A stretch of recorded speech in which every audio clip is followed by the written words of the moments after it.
யோவான் 3:8 இப்படி சொல்லப்பட்டிருக்கிறது, காற்றானது தனக்கு இஷ்டமான இடத்திலே வீசுகிறது, அதன் சத்தத்தை கேட்கிறாய், ஆகிலும் அது இன்ன இடத்திலிருந்து வருகிறது என்றும் இன்ன இடத்திற்கு போகிறதென்றும் உனக்கு தெரியாது. ஆவியினால் பிறந்தவன் எவனோ அவனும் அப்படியே இருக்கிறான். ஆமென். கர்த்தர் நம்மை ஜெனிப்பித்திருக்கிறார். நான் அதை இப்படி ஒரு ஆங்கிள் சொல்ல விரும்புகிறேன். ஆவியானவர் அப்படி இடைபடுறதுனால, காற்று தனக்கு இஷ்டமான இடத்தில் வீசுகிறது, காற்று நமக்கு இஷ்டமான அல்ல, தனக்கு இஷ்டமான இடத்தில். ஏசாயா 55 சொல்லப்பட்டிருக்கிறது, அவர் அனுப்பின வசனம் அவர் விரும்புகிறதை செய்கிறது. அது இன்ன இடத்திலிருந்து வருகிறது என்று அறியாய், இன்ன இடத்துக்கு போகிறது என்றும் அறியாய். அப்ப நான் எதாண்டவரை அறிந்து கொள்ள வேண்டும், அதன் சத்தத்தை நீ கேட்கிறாய். நான் மரண இருளின் பள்ளத்தாக்கில் நடந்தாலும் பொல்லாப்புக்கு பயப்படேன், தேவரீர் என்னோடு கூட இருக்கிறீர், உமது கோலும். அந்த இருளின் பள்ளத்தாக்குன்னு சொல்லும் போது ஒண்ணுமே தெரியாது. ஆனா மேய்ப்ப நடக்கும் போது அந்த கோல் எடுத்து வச்சு சவுண்டு கேட்குது, எங்க போற தெரியாது. என் வாழ்க்கையில அவர் அனுப்பின காற்று என்னை ஒரு திசையை நோக்கி கொண்டு செல்லுகிறது, என்னை ஒரு திசையை நோக்கி கொண்டு செல்லுகிறது. எங்க கொண்டு போகுது, எங்க கொண்டு போகுது? எசேக்கியேல் 20வது அதிகாரத்துல இப்படி ஒரு வார்த்தை இருக்கிறது. 20வது அதிகாரம் 6வது வசனத்துல, நான் அவர்களை எகிப்து தேசத்திலிருந்து அழைப்பேன் என்றும் அவர்களுக்காக நான் பார்த்து வைத்ததும். நான் பார்த்து வச்சிருக்கிறேன்பா, பாலும் தேனும் ஓடுகிறதும் எல்லா தேசங்களிலும் சிங்காரமுமான தேசத்திலே அவர்களை கொண்டு வந்து விடுவேன் என்றும் அந்நாளிலே ஆணையிட்டு.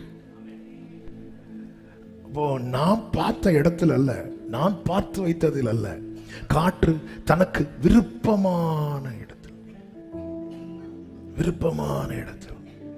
ஆமென். ஜீசஸ் தெரியாது, அவருக்கு விருப்பம். அந்த காற்று அப்படிதான் வீசும். ஆவியினால் பிறந்தவன் அவனோ, அதனாலதான் அவனை யாராலும் நிதானிக்கவே முடியாது. மாம்சத்தில் பிறந்தவனை நிதானிப்பாங்க. ஒரு பிரச்சனையில மூழ்கிட்டான இவங்க முடிவு இதுதான், நிதானிப்பாங்க. ஆமென். ஆவிக்குரியவனை தெரியாது, சத்தத்தை மட்டும் கேட்கிறான். தானியேலை தவிர, தானியேலை சிங்கக்கவில தூக்கி போட்டாங்க. அடுத்த நாள் தானியேலுக்கு விரோதமா எழும்பின அத்தனை பேரையும் தூக்கி போட்டாங்க. ஆனால் தானியேலை தூக்கி போட்டு அடுத்த நாள் ராஜா வந்து நின்று தானியேலேன்னு கூப்பிட்டார். தானியேலுக்கு விரோதமா எழும்பினவங்களை தூக்கி போட்டாங்க. அடுத்த நாள் வந்து ராஜா கூப்பிட்டாரா? ஏன்னா தெரியும் அவங்க முடிவு. தானியேலின் முடிவு தெரியாது, ஏனென்றால் அவனுக்குள்ளே தேவ ஆவி இருக்கிறது. ஹல்லேலூயா. ராஜா வந்து கூப்பிடும் போது எல்லாரும் நினைச்சிருவாங்க இவருக்கு ஏதோ பைத்தியம். ஏன்னா நைட்டே கீத வாத்திய சத்தியங்கள் எல்லாம் ஸ்டாப் பண்ணிட்டார். கொயர் டீமுகள் லீவு போயிருங்கன்றார். தூங்காம இருந்து மனுஷனுக்கு ஏதோ ஆயிட்டு. அடுத்த நாள் வந்து தானியேலே. மனுஷன் நினைக்கிறத மாதிரி அல்ல ஆவிக்குரிய அவனுடைய முடிவு. அவனுடைய முடிவை தீர்மானிக்கிறது அவரால் அனுப்பப்பட்ட காற்று, அவரால் அனுப்பப்பட்ட காற்று. ஹல்லேலூயா, ஹல்லேலூயா, ஹல்லேலூயா, ஹல்லேலூயா. கர்த்தர் நம்மை மறுபடியும் பிறப்பித்திருக்கிறார், நம்மை ஜெனிப்பித்திருக்கிறார். வலது கரத்தை உயர்த்தி சொல்லுங்க, உங்க இஷ்டமானபடி என் வாழ்க்கையில வீசுங்கப்பா. எனக்கு அந்த சத்தம் மட்டும் கேட்டுட்டே இருக்கணும், எனக்கு அந்த சத்தம் மட்டும் கேட்டுட்டே இருக்கணும். எங்க கொண்டு போறீங்க தெரியாது, எங்க கொண்டு போறீங்க தெரியாது, எங்க கொண்டு போறீங்க தெரியாது, எங்க கொண்டு போறீங்க தெரியாது. அப்போ உனக்கு என்ன வேணும்? அந்த சத்தம் மட்டும் கேட்டுட்டே இருக்கணும். என்ன சத்தம்? வலதுபுறம் இடதுபுறம் சாயும் போது வழியுதுவே வழியுதுவே வழியுதுவே. ஜெபம் பண்ணுங்க, ஜெபம் பண்ணுங்க, ஜெபம் பண்ணுங்க, ஜெபம் பண்ணுங்க. சில காற்று நமக்கு எதிராக அடிக்கிறது போல இருக்கிறது. இல்ல இல்ல இல்ல இல்ல, நமக்கு ஃபேவரா தான் வீசிட்டே இருக்கு, நமக்கு ஃபேவரா தான் வீசிட்டே இருக்கு. God is in control. God is in control. Amen. Hallelujah. Hallelujah. Hallelujah. Hallelujah. Tarabala rakamamara. Shera baba. இன்னைக்கு காலையில, நேற்று இரவும் இன்னைக்கு காலையிலையும் நிறைய வார்த்தைகள் ஆண்டவர் இருதயத்தில் அப்படி பொங்கி வெளியே வச்சுட்டு எதை எடுத்து சொல்லேன்னு தெரியாம இங்க வந்து புதிய ஒரு வார்த்தை ஆண்டவர் எடுத்து பேச வச்சுட்டு இருக்கிறார். ஆண்டவர் சில உள்ளங்களோடு இடைபடுறார், பர்சனலா பேசுறார். ஆனா ஒண்ணு புரிஞ்சுக்கோங்க, இங்க வந்து இருக்கிறவங்களானாலும் சரி, ஆன்லைன்ல இணைந்து இருக்கிறவங்களானாலும், ஆமே அவரிடத்துல நம்மை திருப்பி இருக்கிறார். அதான் ஆச்சரியம். என்னன்னா, இது வந்து உங்களுக்கு பொருளாதார தடை மாற ஒரு சிறப்பு கூட்டம் இல்லை இது. ஆனா பொருளாதார தடை மாறும். முதலாவது தேவனுடைய ராஜ்யம், பின்பு இதெல்லாம். இது வந்து வியாதியஸ்தர்களுக்கான ஒரு விசேஷத்தை கூட்டம் இல்ல, இது ஜீவ தண்ணீர், தாகம் உள்ளவர்களுக்கான ஒரு கூட்டம். ஆனா இப்படி ஒரு தாகத்தை எனக்குள்ளேயும் உங்களுக்குள்ளேயும் வர்றதுக்கு காரணம் விருப்பத்தையும் செய்கையையும் நம்மில் உண்டு பண்ணுகிறவர் கர்த்தர். அப்ப ஆண்டவர் ஒரு இப்படி அவர் அந்த மேலானவைகள் மேல, நித்தியத்தின் மேல ஒரு தாகத்தை கர்த்தர் ஏற்படுத்தி இருக்கிறார்னா, காலைல ஒரு சகோதரன் அவருக்கு வர முடியல, வரணும்னு எவ்வளவு பிரயாசப்பட்டு வர முடியல, அது சொல்லும் போதே அழுதுட்டாரு. அப்போ என்ன ஒரு தாகம் உங்களுக்குள்ள, தாகம் வர முடிய சூழ்நிலை, எவ்வளவு முயற்சி முடியாத நிலைமைன்னு சொன்னதும் ஓன்னு போன்ல பேசும்போதே போன வாரமே அழுதுட்டு தான் போனார். அப்ப இந்த தாகம் வந்து நாம ஏற்படுத்தினது அல்ல, நமக்குள்ளே அவர் ஏற்படுத்தினது. எப்படி ஏற்படுத்துகிறார்? சிறுமையும் எளிமையுமானவர்கள் தண்ணீரை தேடி அது கிடையாமல் சில காரியங்களை கிடைக்க விடாம பண்ணி அவர்கள் நாவு தாகத்தால் வரலும் போது கர்த்தராகிய நான் அவர்களுக்கு செவி கொடுத்து, அப்படிலாம் சொல்லிட்டு கடைசியில் ஒரு வார்த்தை இருக்கும், கர்த்தருடைய கரம் இதை செய்தது என்று. ஏதாண்டவர் செஞ்சீங்க? கிடைக்க விடாம பண்றதா? ஏசாயா 41 என்று நினைக்கிறேன், 41:17. சிறுமையும் வாசிங்க. சிறுமையும் எளிமையுமானவர்கள் தண்ணீரை தேடி அது கிடையாமல், அது கிடைக்காம அவர்கள் நாவு தாகத்தால் வரலும் போது. இந்த வார்த்தையெல்லாம் எடுத்து பேசணும்னு ஒரு பெர்சன்டேஜ் கூட நினைக்கல. ஆண்டவர் வந்து எப்படி தாகத்துக்குள்ள கொண்டு வரார் பாருங்க. அடுத்த வார்த்தை, கர்த்தராகிய நான். என் வாழ்க்கையில, அதாவது பொதுவாக நமக்கு ஒண்ணு கிடைக்கலன்னு வரும்போது மனிதர்கள் எல்லாம் விலகதான் பார்ப்பாங்க. அந்த இடத்துல கர்த்தராகிய நான் அவர்களுக்கு என்ன செய்கிறாரா? செவி கொடுத்து. அடுத்த வார்த்தை, இஸ்ரவேலின் தேவனாகிய நான் அவர்களை, அதாவது எதிர்பார்த்து கையில எடுக்கலான் இருக்கும்போது கைவிட்டு போனதும் கைவிட்டு போயிட்டேன்னு இருக்கும்போது ஆண்டவர் கையை பிடிச்சிட்டு சொல்லுவார், நான் கைவிட மாட்டேன். இஸ்ரவேலின் தேவனாகிய நான் அவர்களை கைவிடாதிருப்பேன். அடுத்த வார்த்தை வாசிங்க. உயர்ந்த மேடுகளில் ஆறுகளையும் பள்ளத்தாக்குகளின் நடுவே ஊற்றுகளையும் திறந்து, அப்போ திறக்கிறார் ஊற்றை. வனாந்திரத்தை தண்ணீர் தடாகமாகவும், தண்ணீர் தேங்கி நிற்கிற இடமாகவும், வறண்ட பூமியை நீர்க்கேணிகளும் ஆக்கி நீரூற்றுகளாய் கர்த்தர் மாற்றி, வனாந்திரத்திலே கேதுரு மரங்களையும் சீத்தி மரங்களையும் மிருது செடிகளையும் ஒலிவ மரங்களையும் நட்டு, அவாந்திர வெளியிலே தேவதார விருட்சங்களையும் பாய்மர விருட்சங்களையும் புன்னை மரங்களையும் உண்டு பண்ணுவேன். கர்த்தருடைய கரம் அதை செய்தது என்றும், இஸ்ரவேலின் பரிசுத்தர் அதை படைத்தார் என்றும். ஒன்னு செய்கிறார், இன்னொன்னு உருவாக்குறார். ஒன்னு செய்யறாரு, இன்னொன்னு உருவாக்குறார். ஒன்னு செய்யறாரு, இன்னொன்னு உருவாக்குறார். என் வாழ்க்கையில சிலதை செய்யறாரு எனக்காக, சிலவற்றை உருவாக்குவதற்காக. Gloria lama sandaraha. யாவரும் கண்டு சிறுமையும் எளிமையுமானவர்கள் தண்ணீரை தேடி. ஒருத்தனுக்கு தேடல் அதிகமாகி தேடினது கிடைக்காம போகும்போது அவன் எல்லா நிலையிலும் சிறுமைப்படுத்தப்படுகிறான். சிறுமைப்படுத்தப்படுகிறான்.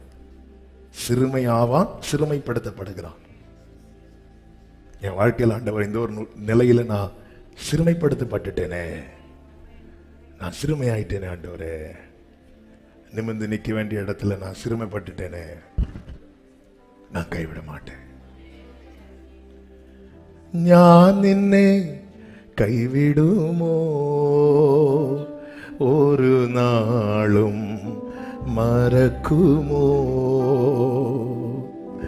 ഞാൻ നിന്നെ കൈവിടുമോ ഒരു നാളും മറക്കുമോ? അമ്മ മറന്നാലും മറക്കാത്തവൻ അന്ത്യത്തോളം കൂടെയുള്ളവൻ. അമ്മ മറന്നാലും മറക്കാത്തവൻ അന്ത്യത്തോളം കൂടെയുള്ളവൻ. ഞാൻ നിന്നെ കൈവിടുമോ ഒരു നാളും மறக்குமோ? ஆண்டவர் இப்படி உனக்கு கேட்கிறாருன்னு வைங்களேன், நான் உன்னை கைவிடுவேன் நினைக்கிறியா? அப்படி கேட்டாருன்னா என்ன சொல்லுவோம்? நான் உன்னை கைவிடுவேன் நினைக்கிறியா? ஆமென். ஹல்லேலூயா. கரம் பிடித்த நாயகனே,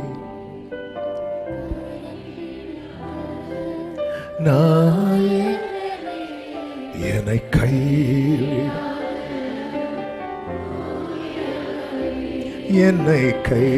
வலது கரத்தை உயர்த்தி கண்களை ஏறெடுத்து இருதயத்திலிருந்து இந்த வார்த்தை சொல்லுங்க. கரம் பிடித்த ஆமென், கரம் பிடித்த நாயகனே,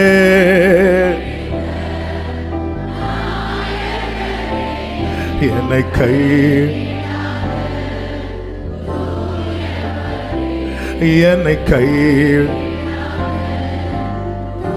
சொல்லி பாடு. உம்மை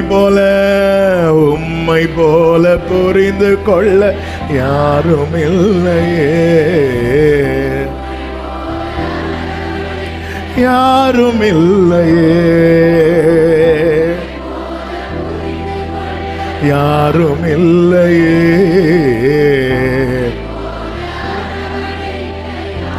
சொல்லுங்க. நீர் போதும் என் வாழ்விலே இயேசையா, நீர் போதும்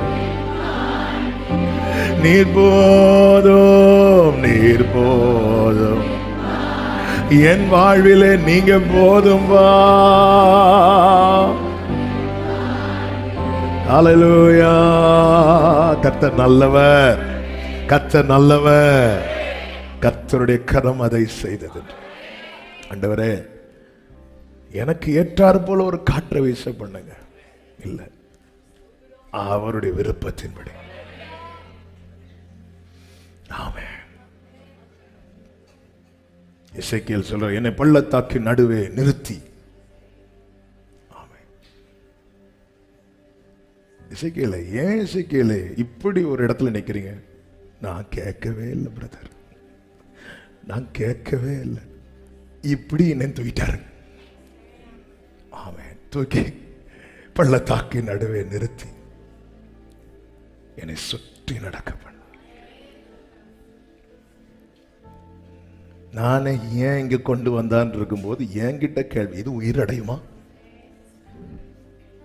ஆமென். உன்னுடைய அடுத்த திட்டம் என்ன? திட்டு வாங்காம போயிருங்க. அடுத்த திட்டம் ஆண்டவரே உமக்கே தெரியும். இந்த எலும்பு உயிரடைவான் மட்டும் இல்ல, நான் இனி உயிரடைவானாலும் உங்களுக்கு தான் தெரியும். ஏன் இங்க நிறுத்துறாருன்னு ஒருத்தன் யோசிச்சுட்டு இருக்கும்போது அவன்கிட்ட டிஸ்கஸ் பண்றாரு, இது உயிரடையுமா? என்ன ஆண்டவருங்க,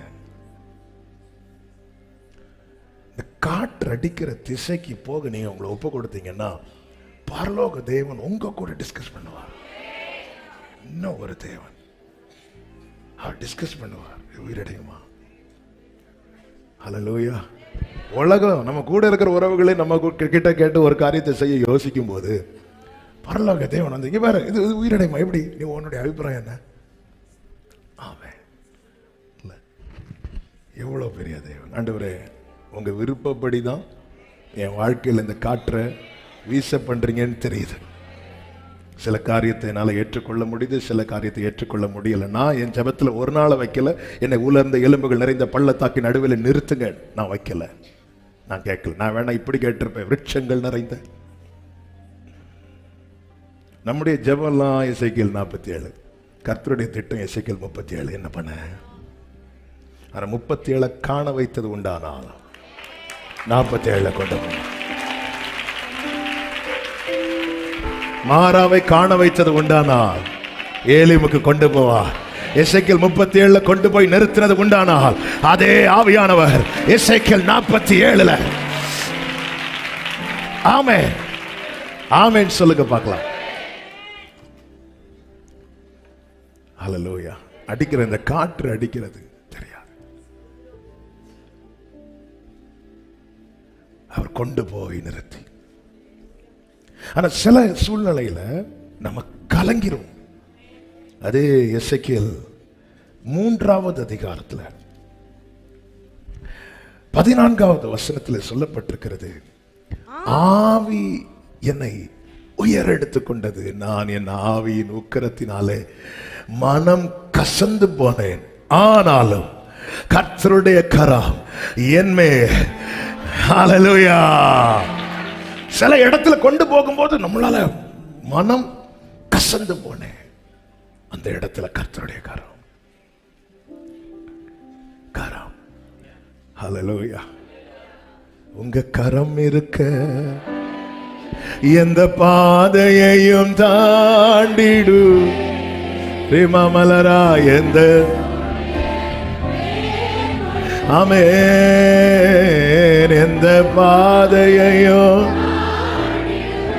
க்ளோரி, எந்த சூழ்நிலையும்.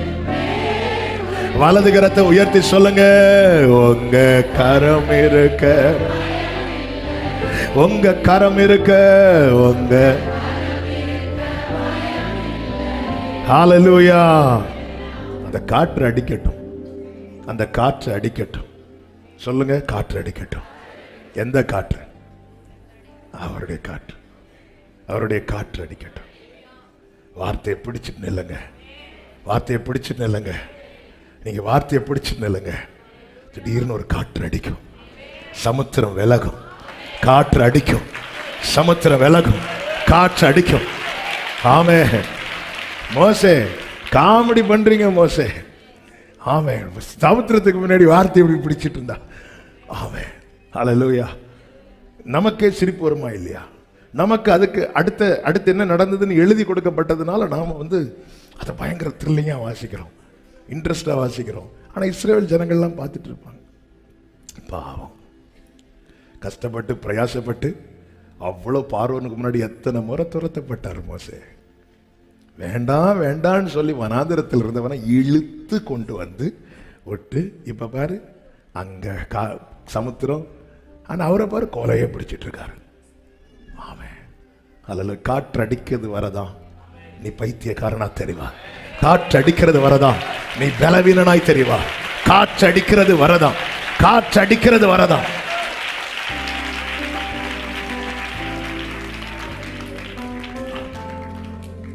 என் வாழ்க்கையில் ஒரு காற்றை கர்த்தர் வீச பண்ணி கொண்டிருக்க, அது இஷ்டமான இடத்துக்கு,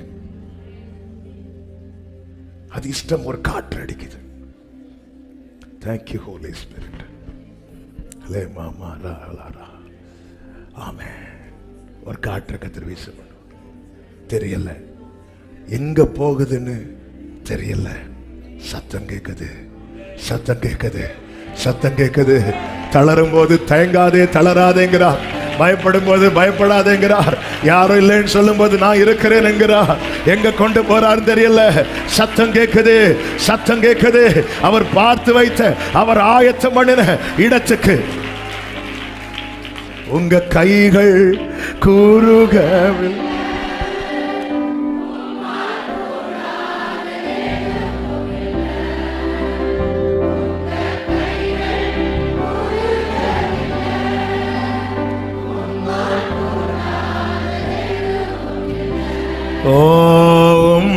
கூட ஆவி எசேக்கியேலை உயர எடுத்துக்கொண்ட போது அவர் சொல்றார், என் ஆவியின் உக்கிரத்தினாலே மனம் கசந்து போனேன். ஆனாலும் கர்த்தருடைய கரம், அதாவது ரொம்ப வேதனையில இருக்கிறவன, ஒருத்தங்க ரொம்ப வலியில இருக்கிற போது அவங்க கிட்ட பேசுற நம்ம வார்த்தைகளை விட அவங்க ஷோல்டர்ல அப்படி கை வச்சுட்டு ஒரு 2 நிமிஷம் நின்னு வைங்களேன். ஆமே, தேற்றரவாளனவர். 15வது வசனத்தில் சொல்லப்பட்டிருக்கிறது, கேபார் நதி அண்டையிலே தெலாபீபிலே தாபரிக்கிற சிறைப்பட்டவர்களிடத்துக்கு நான் வந்து அவர்கள் தாபரிக்கிற ஸ்தலத்திலே தாபரித்து 7 நாள் அவர்கள் நடுவிலே பிரமித்தவனாய் தங்கினேன். 16வது வசனத்தில் 7 நாள் முடிந்த பின்பு கர்த்தருடைய வார்த்தை எனக்கு கொஞ்சம் ரிலாக்ஸ் பண்ண வச்சுட்டு பேசுறாரு. ஏன்னா சில பாதையில தேவன் நடத்தும் போது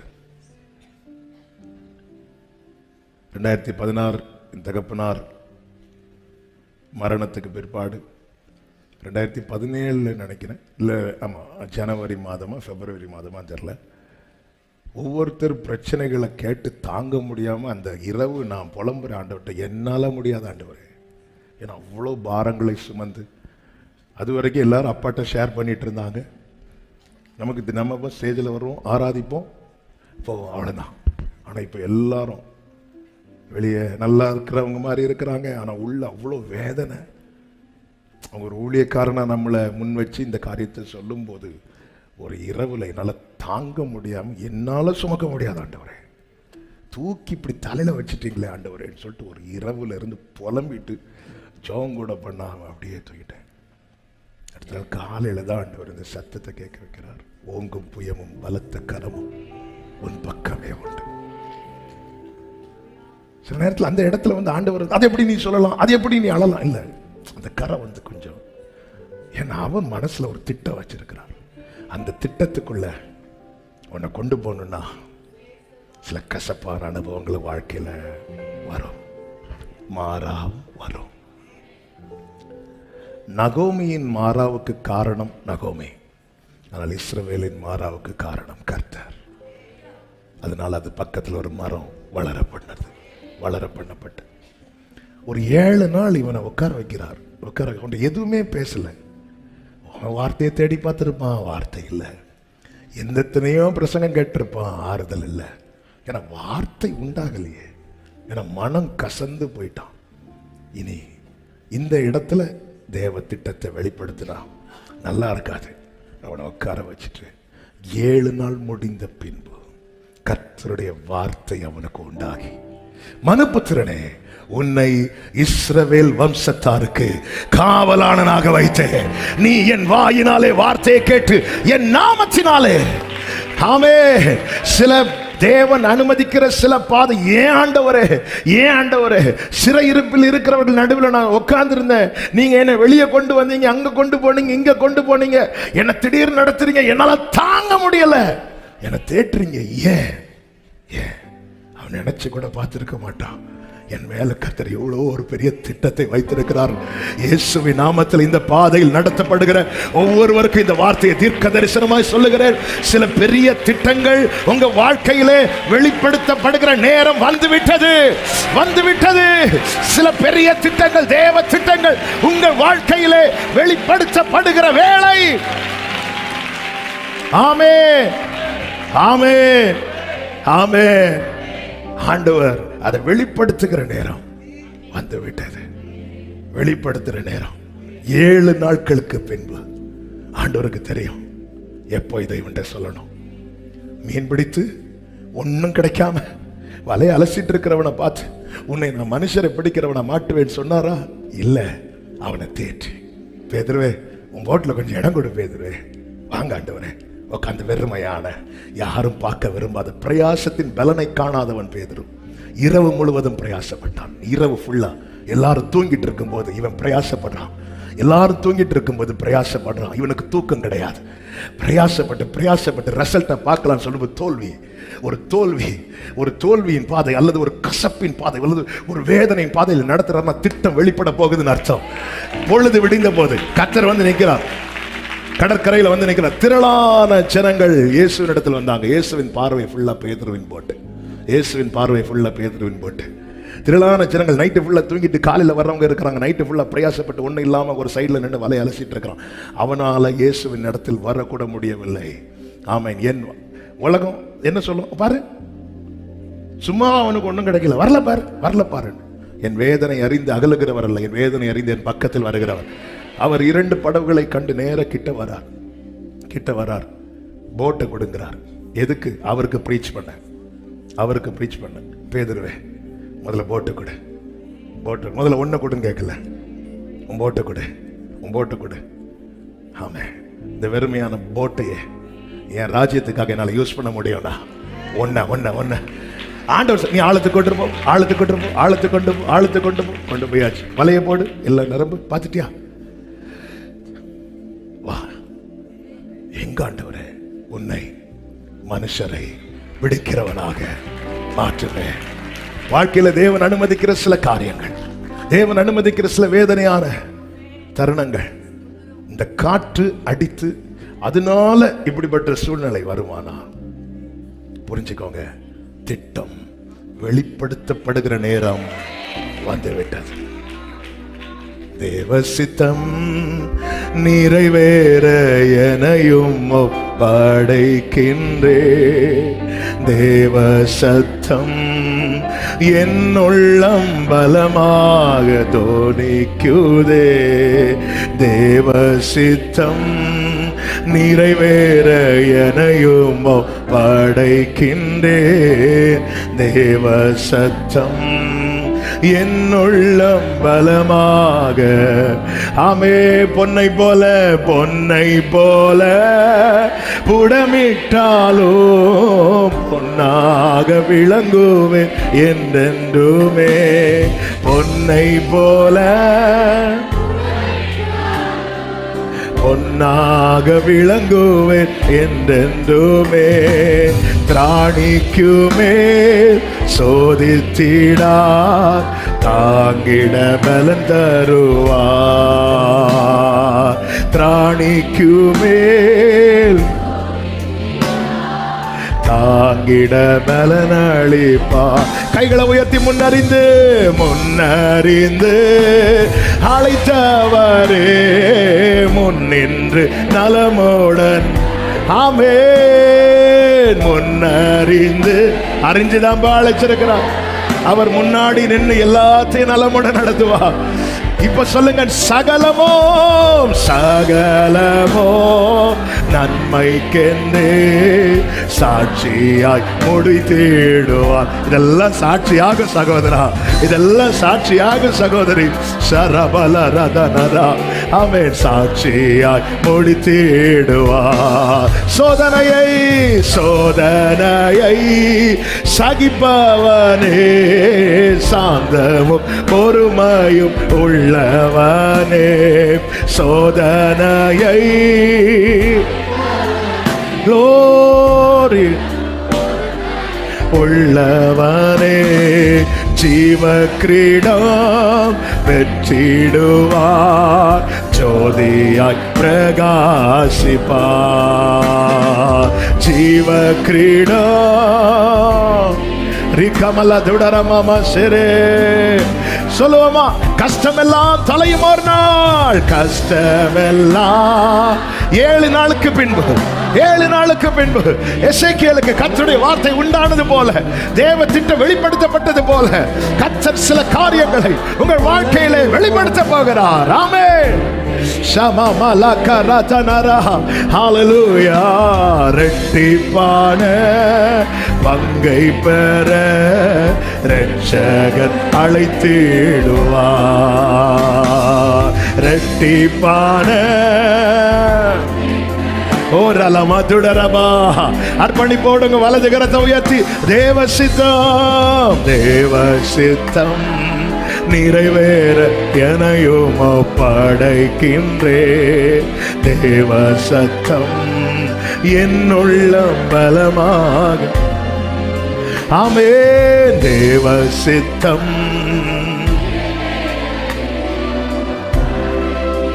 ஹல்லேலூயா.